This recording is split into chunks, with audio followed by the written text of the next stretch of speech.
ലക്ഷ്മി, എനിക്ക് അനുവിന്റെ റുട്ടീൻ ഒന്ന് അറിഞ്ഞാൽ കൊള്ളാന്നുണ്ട്. കൊതിപ്പിക്കല്ലേ ഭഗവാനെ. ഞാൻ എന്റെ റൊട്ടീൻ ആർക്കും പറഞ്ഞു കൊടുക്കൂല, പക്ഷെ എന്നാലും ഞാൻ പറയാം. അബദ്ധങ്ങളുടെ ഒരു ഘോഷയാത്ര തന്നെയാണല്ലോ നിന്റെ ജീവിതം. അത്ര വൃത്തിയിടാനാ ഞാൻ സീരിയസ് ആയിട്ടാണ് പറയുന്നത്. നിങ്ങളെ ജീവിതത്തിലെ ഏറ്റവും മോശം സമയമാണ് ഇനി വരാൻ പോകുന്നത്.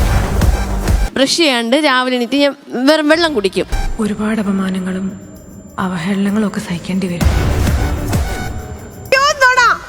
സ്റ്റാർ മാജിക്കില് അനു ഉറക്കപ്പിച്ചില് ആ ഡ്രസ്സില് കമ്പനി കാറില് കേറി എന്തിനാ കുട്ടിയെ പുളിച്ച തെറി പറയണേ? അതെന്താ ചെയ്തേ? ഇവിടെ വന്നതിന് ശേഷം മാത്രമാണ് അനു ബ്രഷ് ചെയ്യുന്നതും കുളിക്കണ്ടോന്ന് എനിക്കറിയില്ല. സത്യം പറഞ്ഞോണം, നിന്റെ കാരണം ഞാൻ പൊളിക്കല്ലെങ്കിൽ. ഞാൻ തലേ ദിവസം ബാഗ് പാക്ക് ചെയ്ത് എല്ലാം വെച്ചിരിക്കും. ഓഹോ, വിചാരിച്ച പോലെ അല്ല, ബുദ്ധിയുണ്ട്.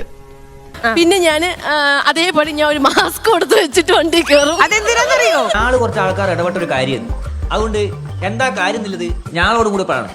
അതിന്റെ ഉത്തരവാദിത്തം എനിക്കുണ്ട്. എങ്ങാനും കൊട്ടുവായിട്ട ബാക്കിയുള്ളവരുടെ രാത്രി സകലകല വല്ലഭൻ, പക്ഷെ വകതിരിവ് വട്ടപൂജ്യം.